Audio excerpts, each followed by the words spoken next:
La seconde circonscription de Corse du Sud est celle où le penchant à droite est le plus marqué. Elle est la seule qui n'ait jamais changé de famille politique, ni même de famille tout court, puisque depuis 1978, sur les 8 scrutins organisés au suffrage uninominal, seuls Jean-Paul et Camille de Roccaser ont été élus. Même si on doit mentionner l'intérim assuré par Roland Francisci après le décès de Jean-Paul de Roccaser, cette stabilité est remarquable.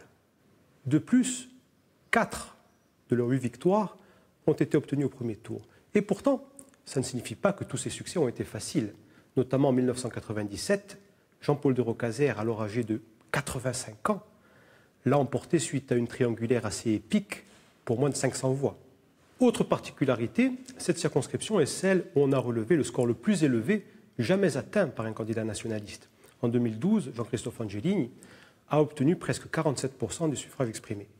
Néanmoins, cette année, le candidat nationaliste est véritablement un nouveau venu qui aura déjà pour première tâche de se faire connaître des électeurs.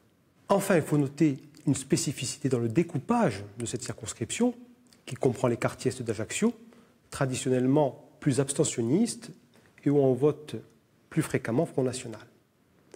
Concernant les principaux rapports de force, il est difficile de ne pas faire de Camille de Roccaser le favori, du fait de son ancrage historique et des très nombreux soutiens institutionnels, mairies, conseillers départementaux dont il dispose.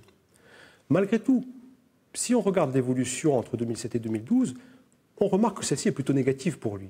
Qu'en 2007, il est élu au premier tour, alors qu'en 2012, il n'obtient que 33% des voix au premier tour. Cela signifie qu'en réussissant à rassembler des électeurs de sensibilités très diverses, comme a su le faire Jean-Christophe Angelini en 2012, il est possible de l'inquiéter.